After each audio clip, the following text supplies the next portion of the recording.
Fire her. That's what my manager whispered into his lapel mic as a Chinese billionaire stepped through the glass doors, light from the chandelier breaking across the marble like water. And me, the black maid with a cart and a quiet face. I was the mess he wanted cleaned up. Tell me this, if that was you, would you keep your head down, or would you change your life in front of everyone? My name is Olivia Thomas, and for 4 years I measured my days by pillow corners and polished streaks, neat lines that made rich people feel like the world was in order. What they didn't know, what nobody asked, was that my nights were in Mandarin. Beijing University textbooks stacked beside a cheap lamp, my Harvard diploma rolled up in a tube because framing was too expensive while my student loans were screaming. Yeah, that happened. You know what I mean? The morning it all flipped, the Wellington Palace Hotel ran on adrenaline and perfume. Emergency staff meeting at 9, managers lined up like a firing squad. Our general manager, Harrison, pacing the break room with that voice he used when he wanted to sound important. Mr. Zhang arrives at 2 p.m.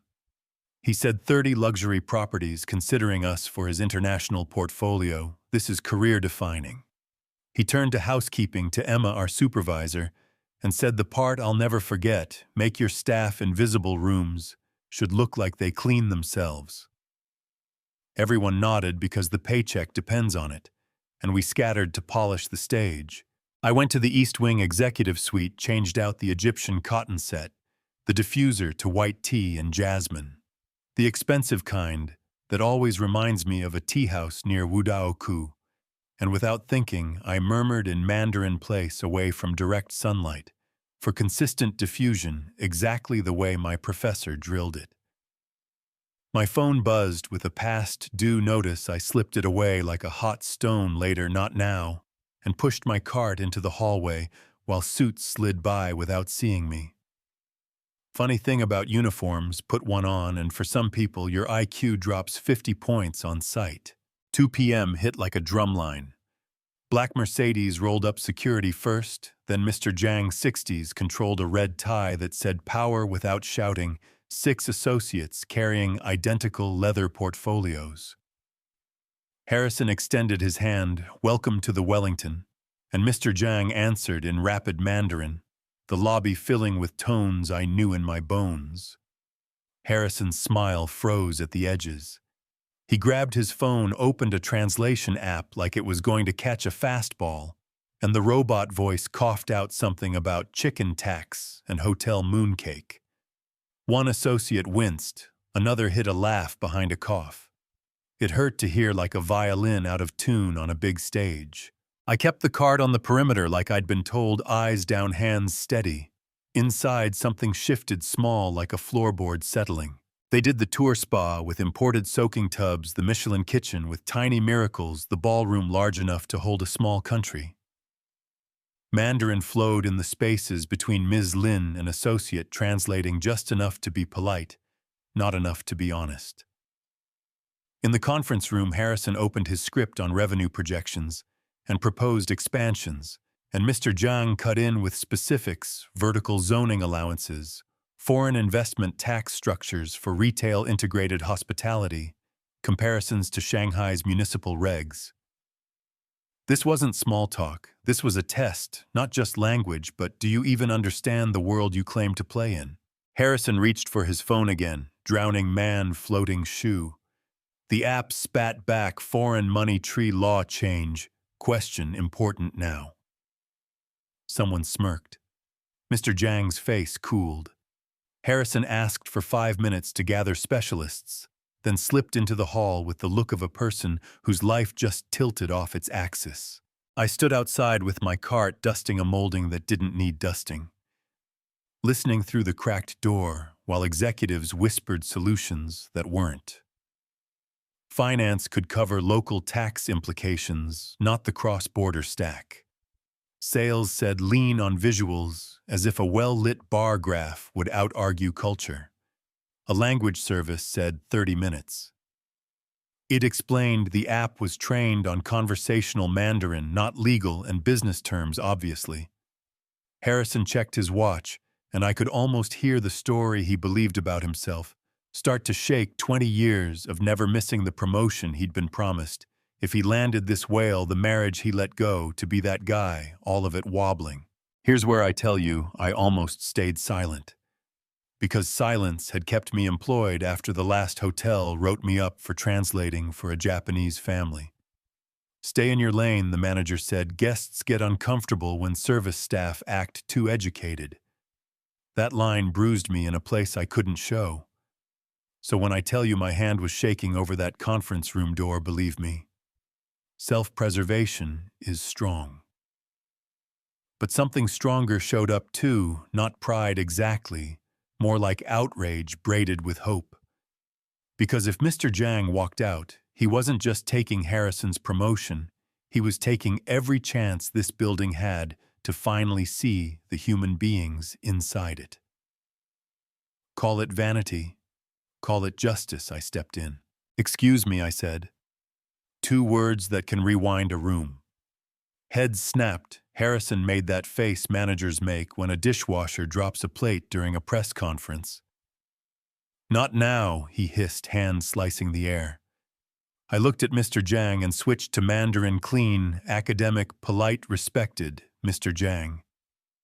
I overheard your questions about the recent amendments to foreign investment regulations. If it is useful, I can assist with translation. Pattern interrupt. The air changed temperature. He tested me immediately, financial vocabulary, with regional flavor, the kind of phrasing that shows whether you learned the words or lived in them. I answered without hedging, cited the municipal code by number, mapped the change to Shanghai's last cycle, explained how mixed-use hotel retail projects could qualify for tax abatements if they actually incorporated cultural exchange rather than Western assumptions of luxury. His associates sat up. Ms. Lin tilted her head in appreciation. Harrison blinked like his contacts might pop. He tried to reassert control, pulled out a chair like he was rescuing me. Ms. Thomas will translate while we locate a professional interpreter, he announced to save face, then leaned in and whispered, "Which department exactly?" "Housekeeping, sir," I said. His smile fell. "And you speak Mandarin?" "How?" "I studied at Beijing University," I said in English, so the room would hear masters in East Asian linguistics and international business relations. "You didn't mention this in hiring," he whispered. "It's on page 2 of my resume." Mr. Jiang wasn't interested in office theater, not yet. He asked about our positioning for Chinese business travelers. Harrison cleared his throat, the universal signal to shut up and let the boss talk. "Miss Thomas, please tell Mr. Jiang we will proceed with our presentation." I translated him faithfully, then answered the question Mr. Jiang actually asked. And right there, the meeting flipped. You could feel it like a magnet turning the other way. We didn't need slides, we needed understanding. I pointed out what we were missing. Dedicated tea service done right, not a bag and sugar cube connecting suites for multi-generational travel. WeChat Pay and Alipay integrated at the terminal, with staff who don't flinch at a QR code. I showed what we already had without even realizing it. Privacy-first layout, Eastern exposure of premium suites, water features that echo feng shui principles. I mapped our vertical zoning to the corridor that qualified us for dual incentives, tourism, and international business. If we built true cultural exchange into the design galleries, residencies, language-forward concierge, not gimmicks, promises. You know the moment a room stops resisting and starts leaning in that. Twist time. I didn't see it coming. Mr. Jiang asked which professor at Beijing University, like he was asking about the weather. "Dr. Li Wei," I said. He smiled in a way I hadn't seen yet. "She is my wife's cousin," he said. The table went still and somehow warmer. "She called you the American who argued the Shanghai case in Mandarin," and won. My face went hot, more relief than pride. In global business, legitimacy travels through people who can vouch for your intent, not just your syntax. Call it Guangxi, call it network, call it the old girls' club, it matters. Harrison's eyes flicked between us like tennis prize money finally visible. He said louder than necessary. Ms. Thomas is a recent addition to our international relations team. That lie hit the carpet like a dropped dumbbell. Mr. Zhang looked at him, then at me. Your official position, he asked. Housekeeping, I said. There is a kind of silence that follows a fact that should not be true, like hearing a subway violinist, then reading the poster above your head that she's at Carnegie Hall tonight. Mr. Zhang's face tightened with something like disappointment. In Mandarin, he said almost to himself, "This is a failure of talent recognition." Ms. Lin translated gently, but she didn't soften that part. If you were me and your manager just tried to reshape your story to save face, what would you do? Keep your head down and let him sell your competence as his foresight? Or say out loud that the system got it wrong? Do you think that's fair? We kept going because business had to move. For another hour we talked like partners, no slides, just answers. Mr. Zhang asked about compliance headaches in his other properties. I offered a structural workaround that satisfied American regulators and Chinese investors without tripping the exact clause that had been burning them. One associate wrote so fast his pen squeaked. Harrison stood with the clicker not clicking, knuckles whitening. He saw what we all saw, that talent does not always wear the name tag you expect. When we wrapped, Mr. Zhang stood and thanked me in Mandarin for bridging without condescension, then reached into his suit and handed me a black card with gold embossing using both hands. Not the generic one, the private contact card, the door that opens to an office where someone will actually pick up when you call. I received it with both hands. He turned to Harrison and said, "Through Ms. Lin, your hotel has impressive potential." Ms. Thomas revealed compatibilities I had not considered. I will recommend the Wellington to my associates.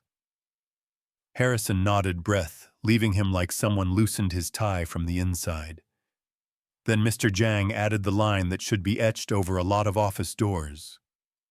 Review your talent management. Overlooking capabilities like Ms. Thomas's isn't just an oversight, it's a competitive disadvantage. Stick around because what happened next will blow your mind. A month later, I stepped off the elevator in a charcoal suit that didn't apologize for being professional, and a pair of heels that clicked like punctuation.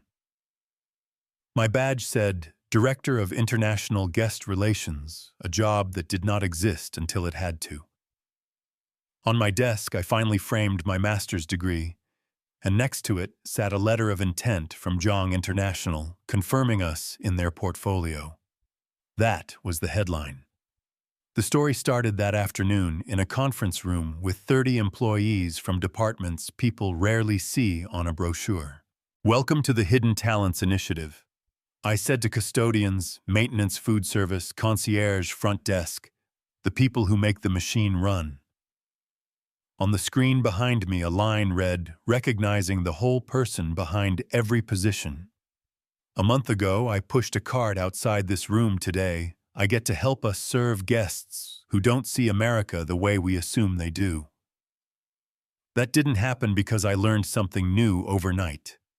It happened because somebody finally saw what was already there. We had circulated a survey. The numbers landed like a confession. 40% of our staff speak at least one language besides English. 65% have degrees or certifications. We never asked about. 78% have specialized skills they don't use at work. This isn't charity, I told them, this is strategy. We changed a few things fast. A stipend for bilingual staff when they use their language on the job, tea service done correctly and respectfully. Larger connecting suites for multi-generational travel, WeChat Pay, and Alipay at the terminal, with training so no one flinches at a QR code. We promoted 3 people whose resumes had been hiding in plain sight, and paid 5 more for skills they'd been quietly giving away. No saviors, no speeches, just fixing the mirror, so the room reflected reality. One evening, I welcomed a delegation from Shanghai in Mandarin, and I caught the eye of a young maintenance tech on a ladder adjusting a light until it hit the marble the way the architect intended. He was an engineering student, nights and weekends with us to cover tuition. He'd sat in the first session of Hidden Talents. He nodded. I nodded back. Small, not small at all. Here's the part people argue about the ending. A week after my promotion, Mr. Zhang called my private number and offered me a role in his organization. Serious money flights, a team, the kind of opportunity I dreamed about when I ate cold noodles at 2 a.m. in a Beijing dorm with the window cracked to coal and street food. I said, "Not yet." Shocked myself, honestly. I told him I wanted to build something here first, not out of loyalty to a company that had overlooked me, but because it felt wrong to step onto a boat. Someone finally noticed I could steer and leave a dock full of people who could steer too if anyone handed them a wheel. He laughed softly, said, "Keep my number, doors don't stay open forever." I said, "I know. That's the risk. Was that the right call? If it were you, what would you have done? Because here's the argument I hear already. One side will say, merit is merit. You got what you earned, end of story. The other side will say, it has never been that simple race, accent, uniform, class. They all change how people read your competence before you open your mouth. Both sides will claim they value excellence. The difference is whose excellence they are trained to see on site. So let me ask the question I want us to fight about in the comments. In a good way, are we living in a meritocracy or a mirrortocracy? Do we reward the people who reflect back what we already expect to see, the outfit, the cadence, the college decal on the laptop, until someone speaks a sentence we didn't think they knew, and the glass cracks? And when the glass cracks, do we fix the mirror? Or do we tell the person to stop making a mess? If any of this made you angry or proud or both, tell me why. If you've ever been underestimated because of the job you do, the skin you wear, the name you carry, drop your story, I want to read it. If you're a manager, go ask your night crew what else they can do, then come back and admit what you learned. And if you're the person with a talent you keep hidden, because the last time you showed it, someone told you to stay in your lane. Listen to me, your lane might be a runway if you take 3 more steps. Do you think what happened here was fair? Was it luck? Was it overdue? And what would you change at work, in your city, in your own habits, so the next Olivia doesn't need a foreign investor to become visible? Be honest. Be loud. Because silence protects systems, but courage rewrites them. If you felt this, if you argued with it, if you recognized yourself or someone you love in it, hit subscribe, like the video, and tell me where you're watching from. Share this with the one person who needs to hear they are not the role on their badge. I read the comments, I listen, and some of the best twists in these stories come from you. So drop your take, your receipts, your what-ifs. I'll see you next time.